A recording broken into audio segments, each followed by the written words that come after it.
this is Adora from YC. I'm excited to have Vidit Aatrey, CEO and co-founder of Meesho, which was founded in 2015, and you went through YC in 2016. So today, Meesho is probably one of the hottest startups in India, if not the hottest startups. And I'm super excited to hear about, for everyone to hear about your entrepreneurial journey, your thoughts and opinions on not just Meesho, but the startup ecosystem here in India. So thank you for being here. Thanks so much for inviting me. I'm super excited to be on this podcast. Thank you. Yeah. So let's start off with, I love the name Meesho, which I believe is short for Merry Shop, which means my shop. And it obviously alludes to what Meesho is today. Maybe you can start off with giving us a quick background of what exactly is Meesho and give us an idea of how big you are today. Sure. So Meesho is essentially a way for anyone, literally anyone in India, to come and start as well as grow your social store. And it could be on any social platform, WhatsApp, Facebook, Instagram. Tomorrow it could be something else that comes up. And what has happened over the last 3 years is now we have close to 500,000 monthly active such social store owners who are making some income per month. And these people are selling across all possible categories. We started with fashion, moved to non-fashion lifestyle. Now it's food, some travel packages, cosmetics, so like almost everything out there. If you want to start a store and you do not have money to start that store offline, you come and start that store on WhatsApp, Instagram or Facebook. And we give everything that you need in the ecosystem to do so.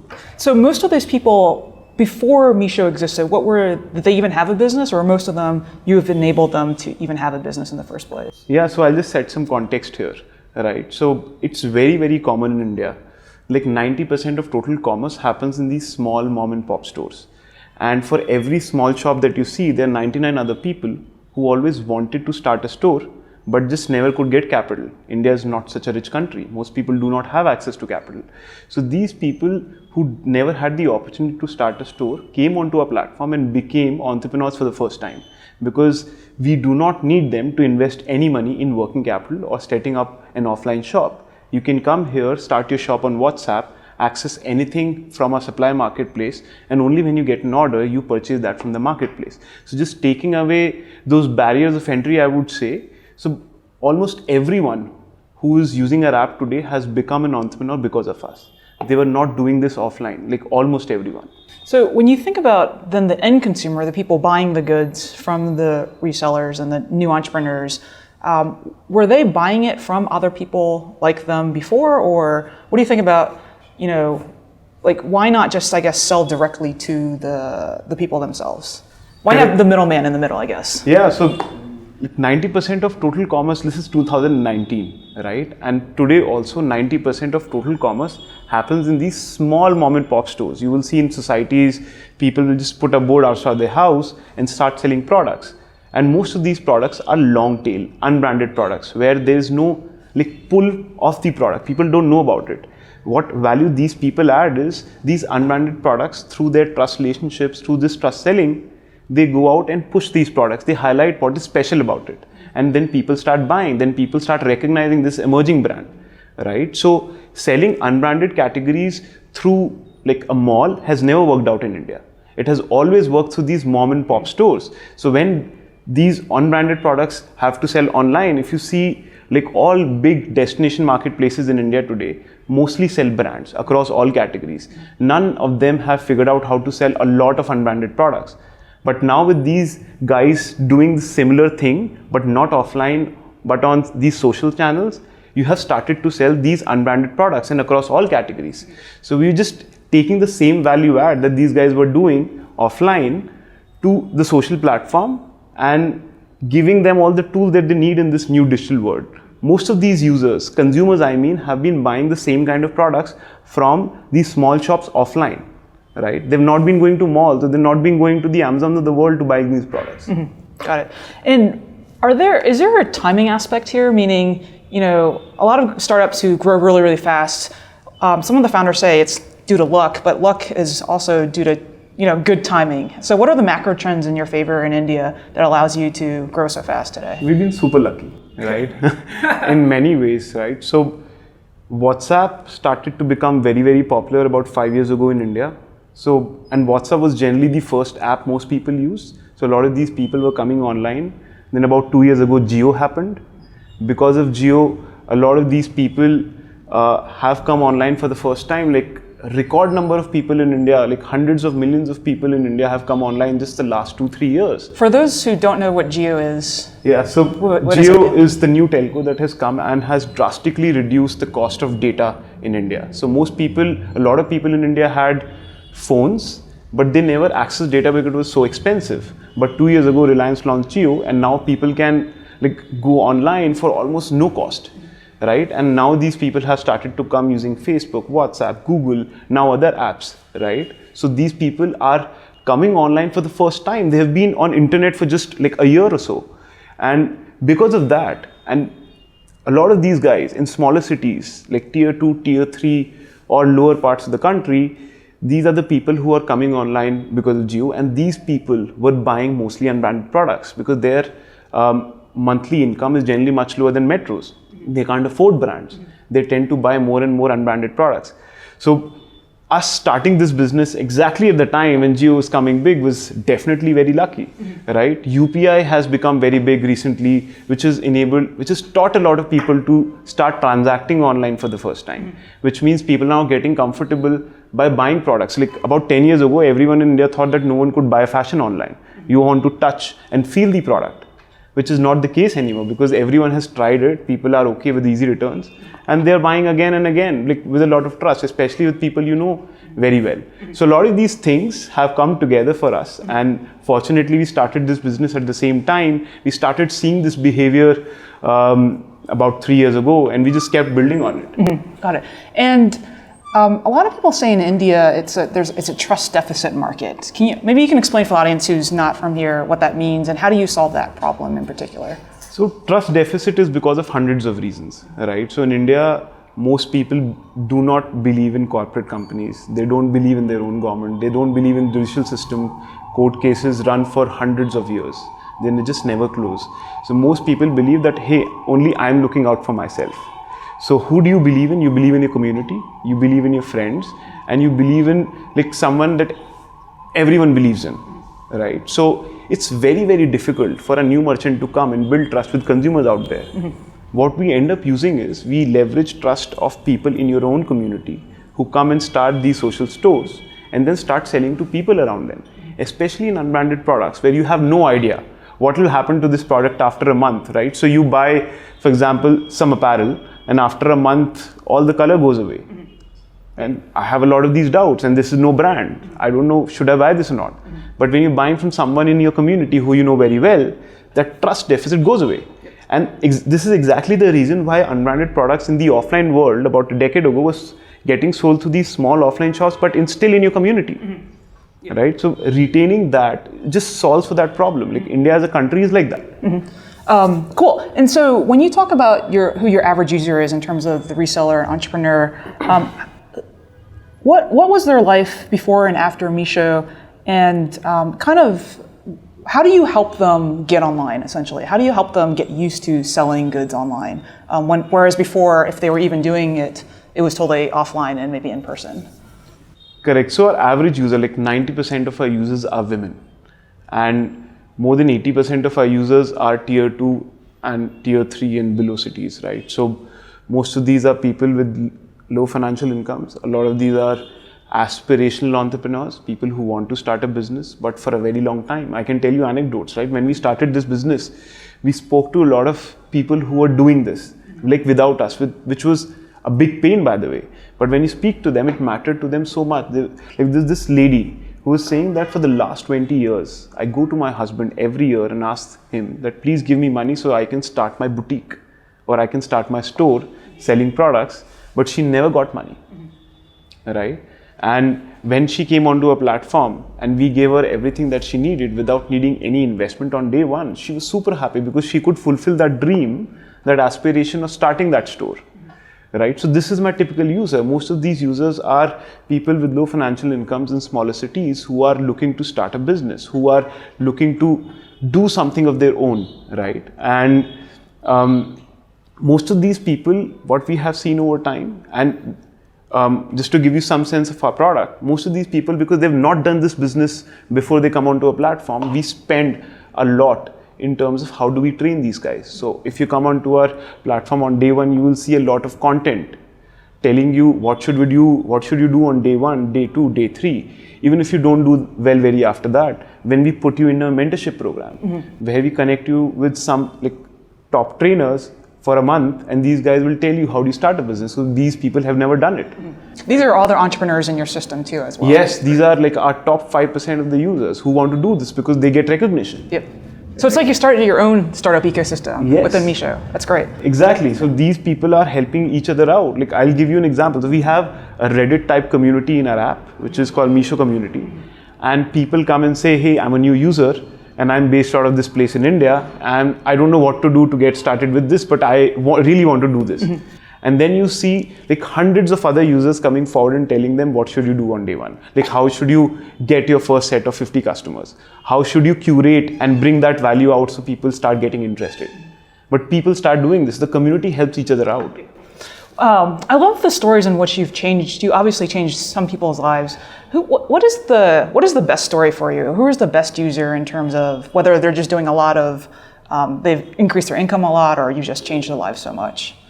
So it's just never been. I'll give you some understanding about how these women are, right? So a lot of our users are women. A lot of them are housewives. Like 70% of our users are housewives.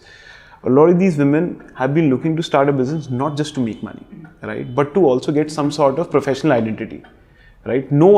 It's very common in India. These women feel that no one gives them any respect. Like my husband doesn't feel that I'm adding enough. My family doesn't feel that I'm important enough.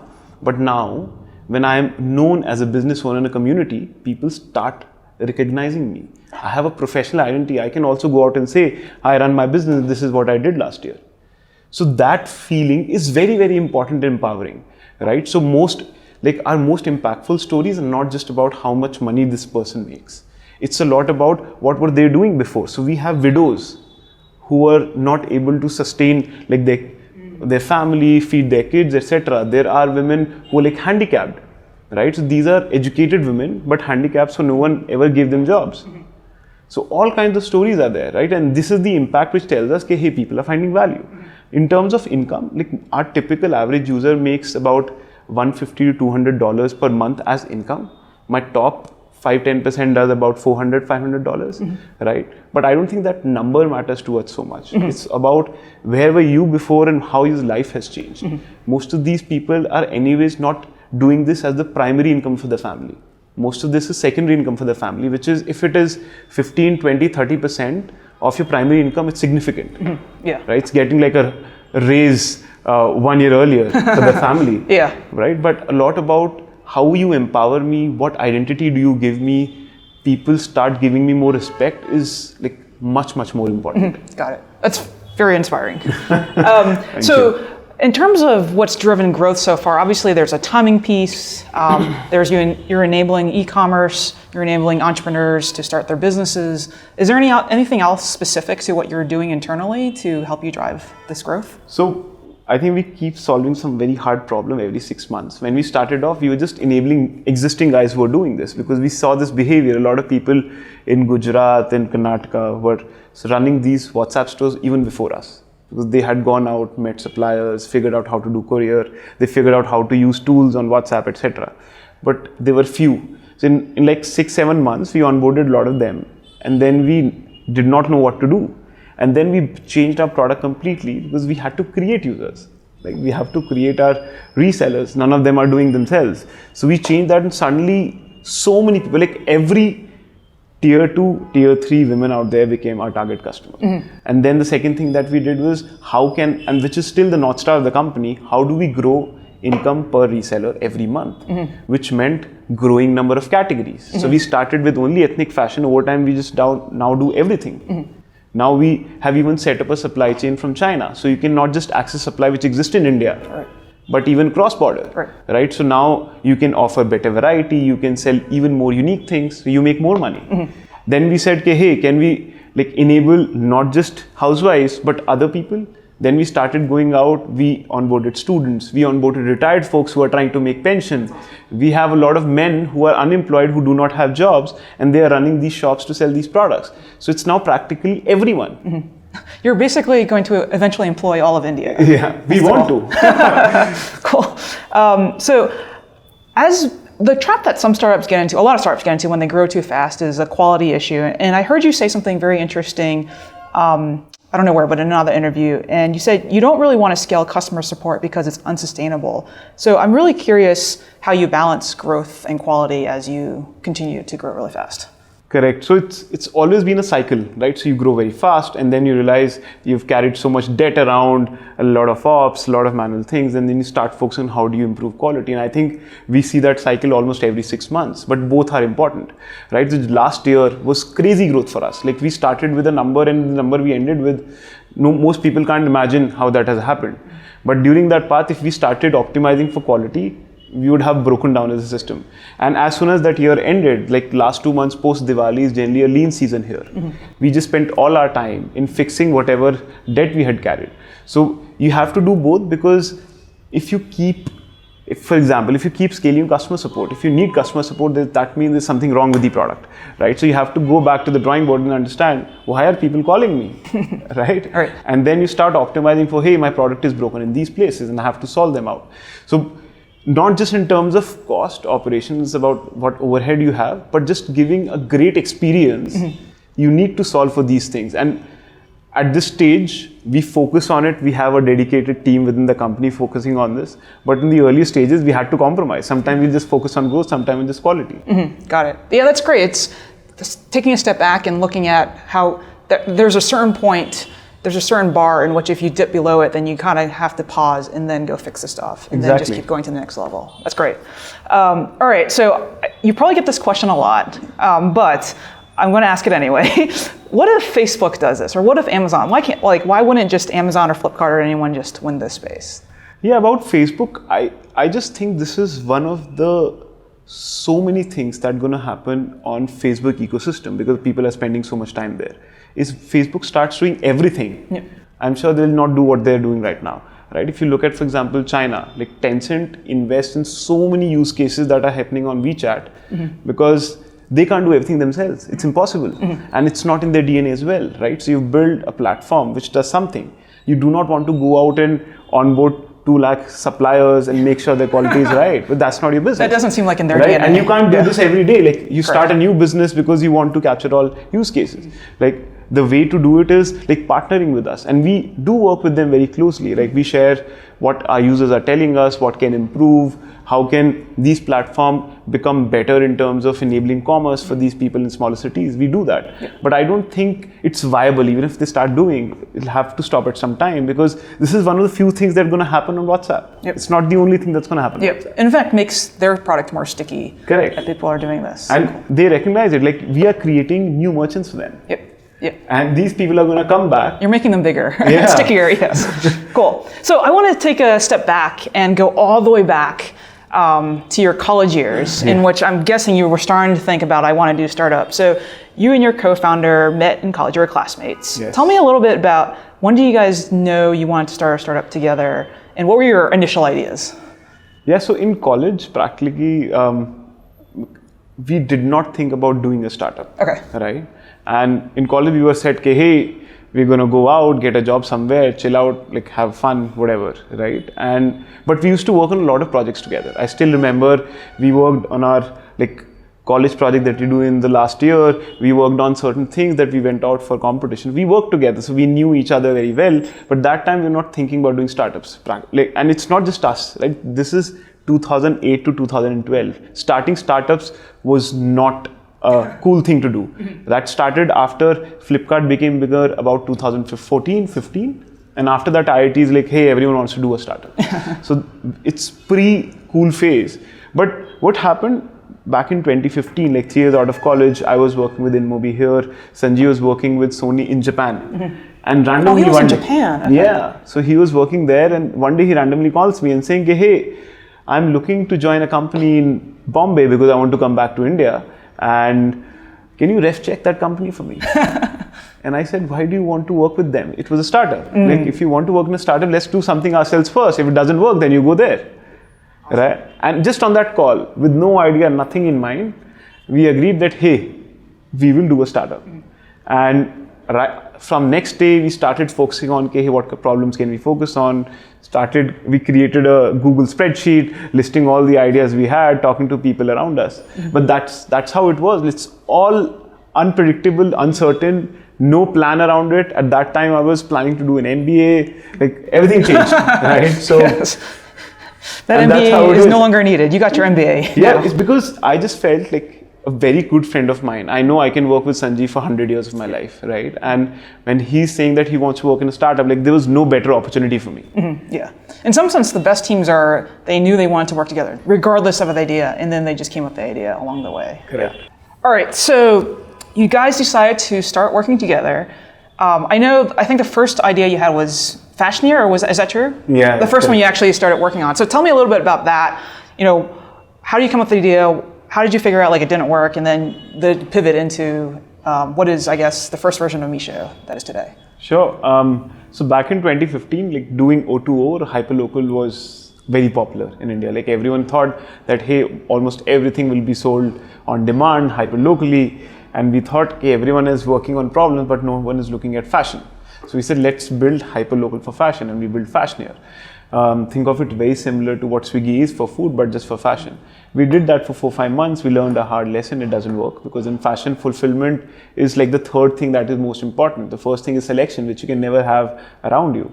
But that was like the lesson that we learned. But the good thing was, right, it became a starting point. So when we built out that marketplace, we used to go to these small shops in Bangalore and we used to onboard them as suppliers. And these small shops are everywhere, like in Kormangla, where we are right now, in HSR, everywhere. And my pitch used to be that, hey, I'm going to take you online. And these guys will say, we are already online. What do you mean by that? Say, I sell on WhatsApp. And then you understand, like one level deeper, what does that mean? They're saying, I have created a WhatsApp group of all my existing customers who have ever bought from me. And every time new stock comes into my store, I take photographs of all of them and post in that group saying, hey, these are the few products left. If you want to order, you order right now. Got it. So it was like leftover excess inventory. So these guys like re-engaging with their customers on WhatsApp. And this guy was saying that I sell 30-40% of my like total business every month on WhatsApp now. And my like brother who's in Whitefield does like much more than that.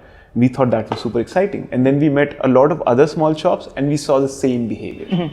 And the good thing was no one in India knew about it. So we thought, hey, this could be the idea we should work on, right? And we had learned a hard lesson with like what we were doing before. We learned like at that time, we were speaking to VC, they recommended hyperlocal school, you will get funded, etc. This time we realized we have to do something that we believe in ourselves.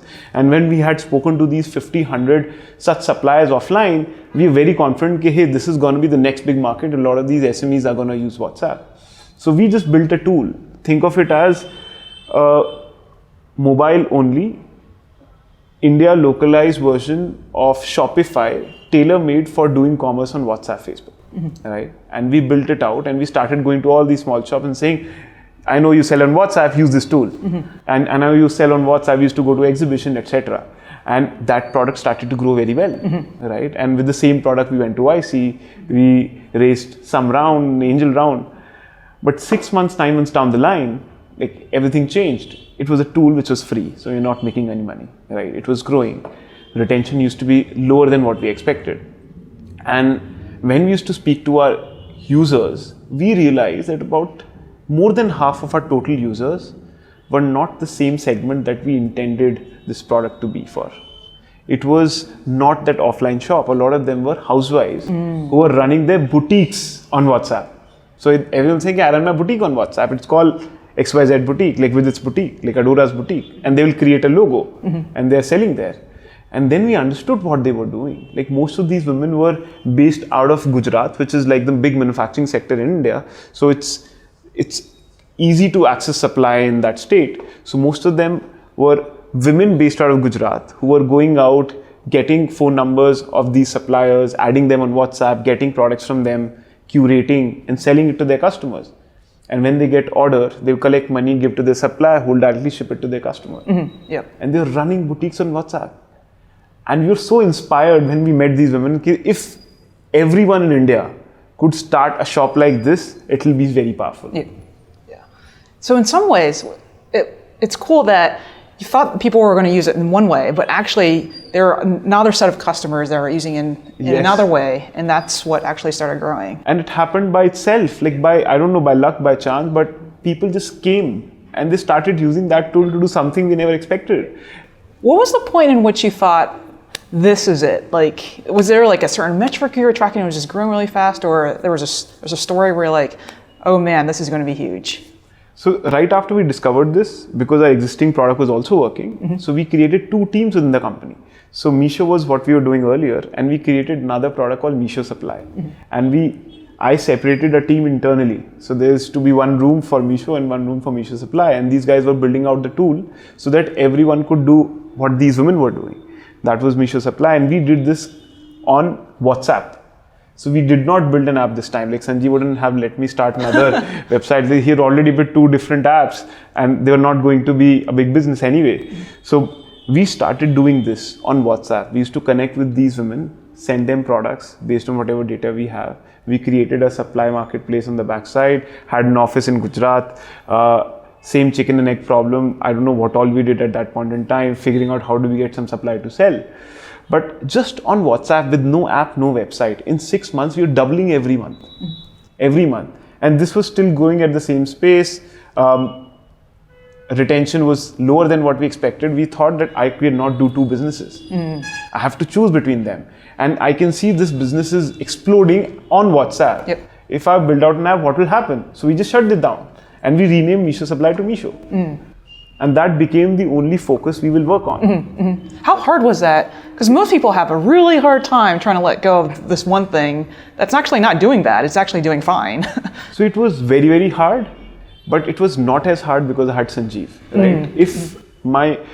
I have seen so many friends around me who were just not able to pivot because it was a hard conversation with their co-founder, right? And the co-founder starts not believing you because the belief that me and Sanjeev have is not because of what we are doing right now, is because we know each other for more than 10 years. This did not matter, right? So I said, we both understood what's happening. We said, let's take a call. And then we convinced all the team members. Over time, they also came on board. Initially, everyone pushed back. Like, hey, you keep changing what we are doing every 6 months, right? Even though that was course correction. Like now, if you see it back, but it was important. So I'm saying just because you have a co-founder you trust blindly, it was easier. But I'm very sure if I was starting this company with anyone else, I would not have been able to do these 2 pivots and most likely would have been done back then. How did you announce it to, the hardest piece is probably making the decision itself. And then the other hard part is telling the whole company, hey, listen, the thing you signed up for, we're actually going to do this other thing. How did you manage that whole process? So first, because I was very clear, we did this for 6 months. It's not a small period. We did both for 6 months. After 6 months, I could see, okay, hey, I know we have worked on this for the last 1.5 years, right? There is sweat that has gone into this, but this is working, right? So you have to be logical about this. If it keeps brewing, you will make money. And the other thing that happened at that time, we were struggling to raise money. We were one of the few companies after YC who did not raise a lot of money at demo day, right? So we were struggling to make money. Here we were making money by charging our suppliers. Here we were not. So it was very clear what you have to do, right? Okay, hey, by pure need. Just by pure need, you have to do this. Right. So everything was pointing to one direction. So then we knew that we have to do this. The next thing was, how do you get the consensus in the team that, hey, whatever you worked on for the last 1.5 years is not going to be the core business anymore. And then when we just sat around with our team, I think they understood over time. It took weeks. We used to come back and discuss the same thing again. And everyone will put forward, hey, let's give more time, let's keep investing there. And I was saying, you need to focus on one thing, that's about belief. You can't do 100 businesses, even if you want to. Right? And over time, people came about this and everyone agreed on the same thing. And then we started focusing on this. And even then, we continued to grow very fast. Like in just 3 months after we made the shift of shutting this down and just doing this, because it was growing so fast, everyone was very clear, hey, we made the right decision. Yeah, that's great. So when startups start becoming really big companies, the CEO's role changes a lot. And many times they get further away, the distance away from the actual user and what they actually want. So I know you've told me some in private conversations some really great things that you actually do to keep in touch with the users. So we'd love you to share what you can about what you do there to make sure you're in touch. So our business is a unique business, right? So most people build products for themselves that they use themselves, right? Because they felt the need themselves. In our case, we are building for a different segment. Like, I am not a woman and I'm not a housewife, right? And we've always recognized this as one of the core problems since day one. Like, if I have to build for an audience, which I'm not them myself, then I have to stay close to them. There's one line I tell most people: the best thing to do is build a product that solves your own problem. The second best thing to do is build a product that solves problem for someone who can't solve their own problem, right? Yep. And we realized that I'm solving problems for someone else, but have to be very close to them. So since day one, every user that we used to onboard, who used to come to our app, I used to add them to on WhatsApp, and I say, I'm going to do customer support for you. Any problem you tell me. Every time we're thinking of launching a new feature, I will check with everyone what do they feel about it. Just keep talking to them. And over time, I built relationships with a lot of those folks. Even now, like a good number of 100 to 50, like 100 to 100 people who are our top users are added on my WhatsApp. And if something gets delayed, they still ping me. But because of that, I get to know what's happening on ground. You know right away also when stuff is wrong. It's very, very important. Yep. Right? It's like a check and balance on the whole company. You release one bad feature because you're not using it right now, you will not get to know about it. Yep. But my user will come forward and tell me, hey, this is broken. So that is very important. And I think as a whole company, it's not just me. As a whole company, we have built a culture which is very, very user focused, right? Because the day you start taking assumptions, start thinking on behalf of users and say, this is how it should be, you start doing mistakes. So all my management goes and sits in the call center every month for half a day and just listen to user calls, just understanding what they're facing today. And everyone comes out with something new that they never thought about.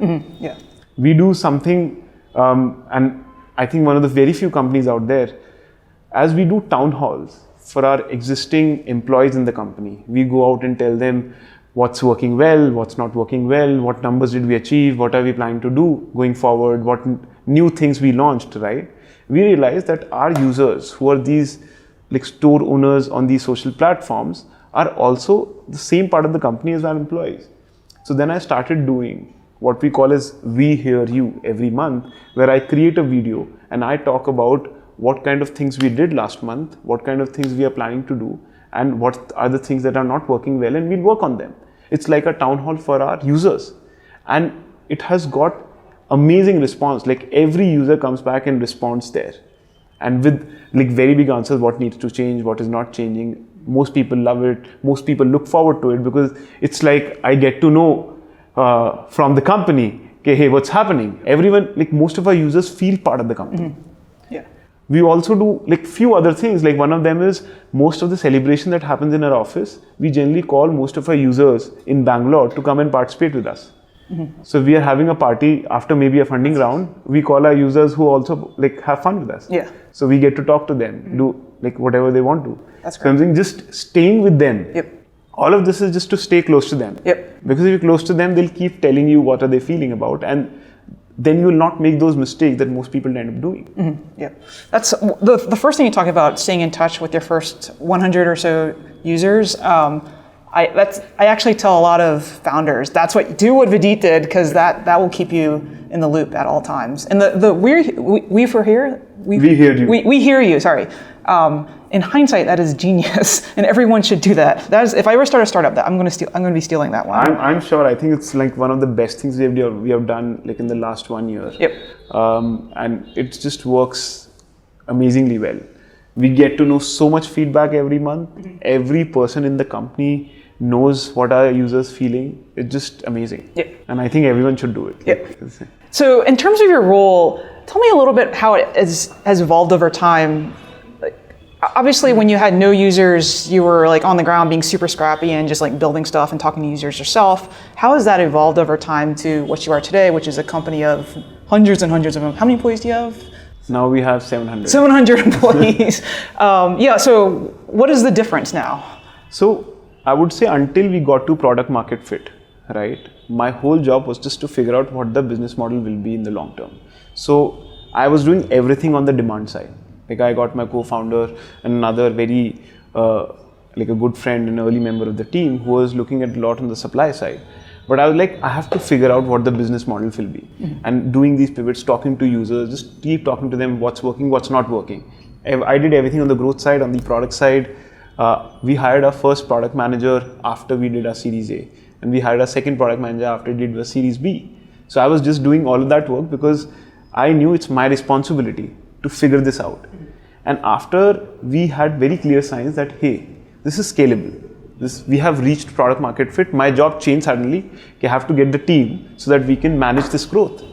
Right after this. So after this, my role has been just on hiring. Like hiring people who believe in our culture, who believe in our values, who believe in the mission that we have. Like solving for people who are like the kind of users we have. And hiring them and just making sure that if we change our direction, which I don't think is right, making sure doing course correction at times, making sure the direction of the company is right, motivating people at all times. But this is my work now. Yep. Yeah. Like nothing else. Do you ever miss the old days? I do. Like many times. I just go back. I still spend a lot of time with the product team, not so much others, because I like it. Like I like understanding what do people want more, right? So it's like once you get a habit of doing this, right? It's very, very hard to come out of it, but business needs it. I need to hire people so that we can sustain this. Yep. Yeah. As you've grown over time through your role, what are the resources here in India that you've leveraged or elsewhere to help you do well? So I think as a CEO and as a founder, the best way to learn is always talking to other founders. And I have seen every problem that I have is never the first problem, right? So I've built a network through our investors, through our board members who have other portfolio companies. Fortunately, have built a good connect with a lot of like founders who have built great companies such as Swiggy, Ola, others, right? And going to them, talking to them, hey, this is what I'm facing. Did you face the same thing? And they would always say yes. And then you understand how did they solve for it. And I think this is the best way to learn. Like everything else, I read a lot of books, like everything that is out there related to startups, founders, but all of that is not in context of what you're doing. A lot of those books are written outside India. Yeah. But when you go and meet these founders, you understand what's happening. Like even just within our YC circle, I spend me and Archit, who's the founder at ClearTax, we take a stroll every Friday morning. I love that. Yeah. And we discuss what are we doing, that's all. And what is working, what is not working, and he will tell me what is working for him, and I will go and try it out in my company and vice versa. And it works fabulously well. Yeah. So I think the only way you can learn as founders speaking to other founders. Yep. Yeah. Having a strong peer network is so important. Yeah. Speaking of which, what's a big mistake you've made that now that you're talking to lots of founders listening to this podcast, that you hope they never ever make? And yeah, what did you learn from it? I think we made the first mistake right after we decided we want to start up. So at that time, we just kept listening to VCs. On day one, we went to VCs and asked them, what do you want to do, right? The second thing, once we started, we went to VCs looking for funding. And they said, if you do this and you get to this metric, then we'll fund you. And we spent the next 3 months just getting to that milestone. And then we went back to them and was like, okay, now you do this and you get to this, then we will fund you. Never ending. Yeah, and then we wasted 4 months of our time. But it was such a big lesson. After that, I've never gone to them and understood, what should I do? Because I know they don't know it, right? So it's the biggest mistake most first-time founders do, right? They think, hey, they are going to fund us. Like if we just listen to them, things are not going to work out. But it's never the case. You have to believe in what you're doing. You have to believe in the idea. You have to believe in the product. You don't have to make someone believe in something. You just do it for them. Yep. Yeah, makes sense. VCs, no matter how smart they are, they're never going to be the expert in what you're doing. That's for sure. So what is the best decision you made in the early days of Meesho when looking back was super critical to your current success? I think my best decision ever was to start this company with Sanjeev. Yes. Right? Like almost like a lot of other mistakes that I've done have not been such big mistakes because I started it with him. We just gave us time and we could go through that whole process of changing whatever we have changed in the business, right? Hiring people who are like us, hiring people in our own network, going through those highs and lows that we were never prepared for when we are doing our job. So I think the single best decision I've made is starting it with him. That's good. And I guess what's one strong opinion you had about running a startup that has completely changed or reversed since you started, aside from the VC thing? Yeah, so it's coming back to the same thing, right? So everyone that I used to go to, like a good chunk of my friends were doing startups. At the time, we were thinking of doing a startup, and most of them used to say, "Okay, hey, if you don't solve your own problem, it's very hard." Right? So on day one, when we were thinking about the model, we thought, okay, hey, we'll build Fashionay for us. I don't like to go to a mall, but I still want to try it. But I start thinking about my own problem. And in all times, you may not have problems that you want to solve right now. You may not recognize them. It doesn't mean that you can't solve others. But because so many people told me, I thought I can't build a product for someone else. It has to be my own. Yep. But when we went through this whole discovery process, I think that I don't hold that opinion anymore. You can build for others. It's hard, definitely much harder than building a product for yourself. But in many cases, especially I think for the next 10 years, most products that will be built in India will be built for tier 2, tier 3 audiences, right? And most of these people who will be building startups will come from metros, will come from IITs, and they will not be themselves. But you still have to solve for them. I think it's also so important if your user is not yourself, is that you care deeply about the users. Yes. And it's clear from how you talk that you do care. All right, so switching topics a little bit, I want to talk a little bit about the Indian startup ecosystem because it's been growing pretty rapidly recently, and it seems like things are starting to click, which is great.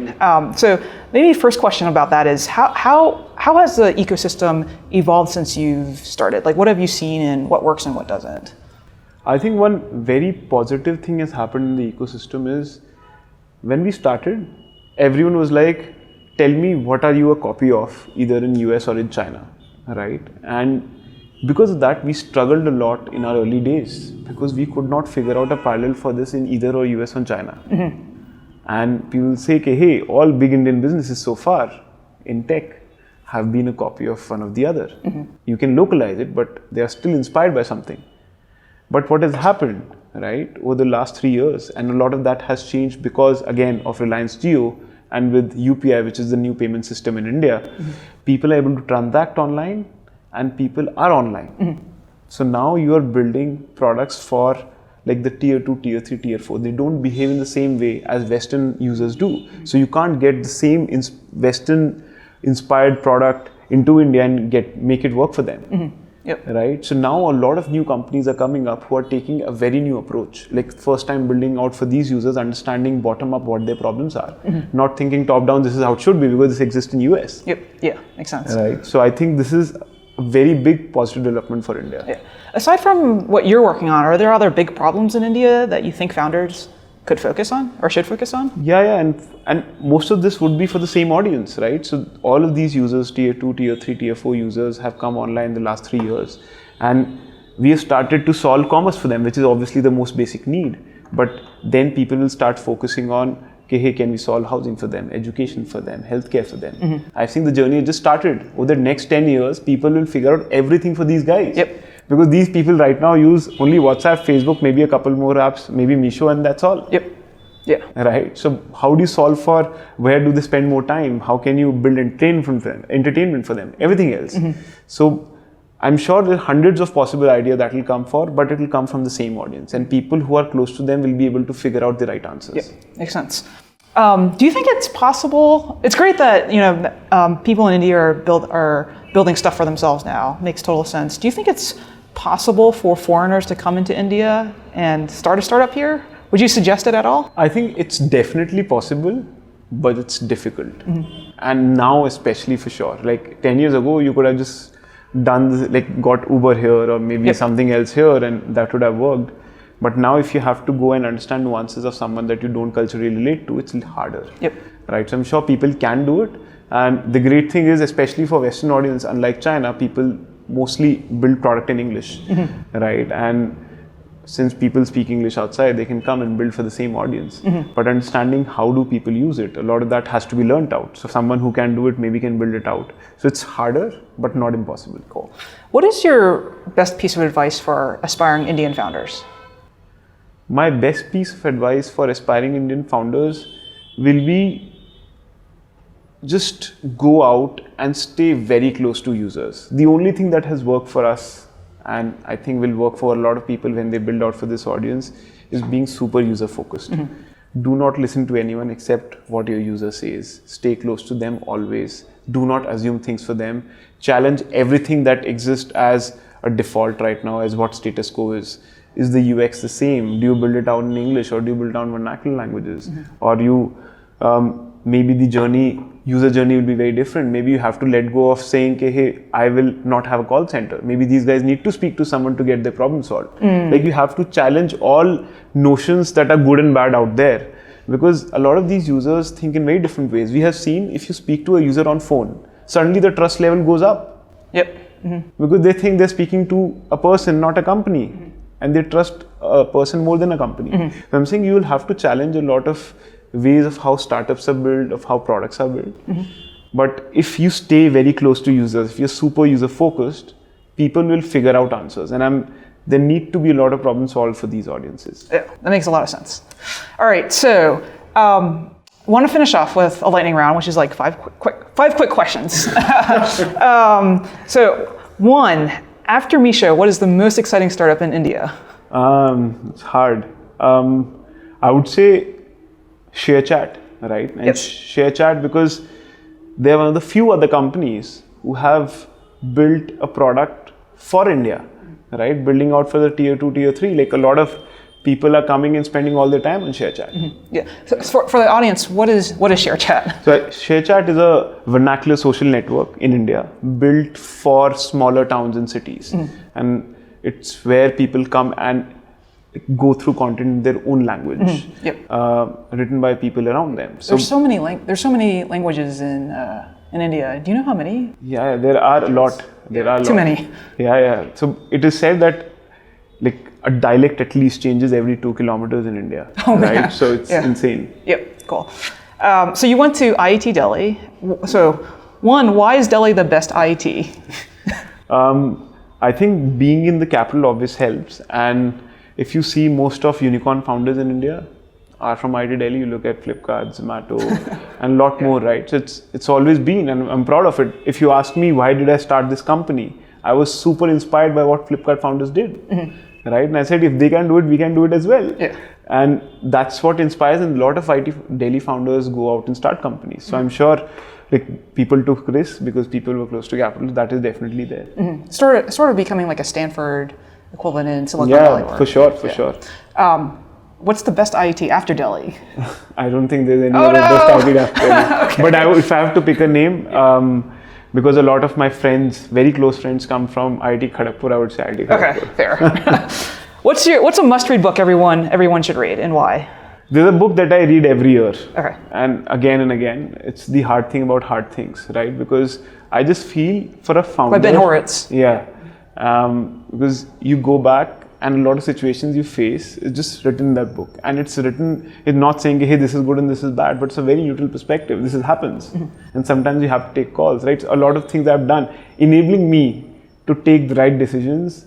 I many times use framework that exists in that book. So I've read it, I think 4 times in the last 4 years. I just go back and revise everything. Yep. Yeah, that's my favorite. When people ask me what book should I read related to startups, that's that and Founders at Work by Jessica Livingston are the only 2 books. And I remember reading it during a rough patch during my startup, and I was like, thank you. Yeah. Oh my God, I'm not the only one. All right. What's a startup idea you'd be working on if Meesho didn't happen? I don't know. But as I said, it'll be, if I do a startup today, I will do it for the tier 2 and tier 3 audience. I have not built it for the metro audience. Makes sense. All right, last question. In 100 years from now, what do you hope Meesho is? I think 100 years is a long time. Like, business change, tech will change. I don't know if it'll be mobile, it'll be something else, right? So 100 years is a very, very long time for technology. But as an organization, I think one thing that should stay until then has to be that, hey, we should stay user focused. And I think if that framework is there, if the team continues to believe in that even 100 years from now, I think we will stay for 100 years and we'll build products which will be very scalable, which will impact lives in ways that most people can't imagine. But I think it will be a company which will still be user focused. Could be doing something else with new technologies, I don't know. That makes sense. That's a great answer. Cool. Thank you so much. Awesome. Thank you so much for having me. Yes, cool.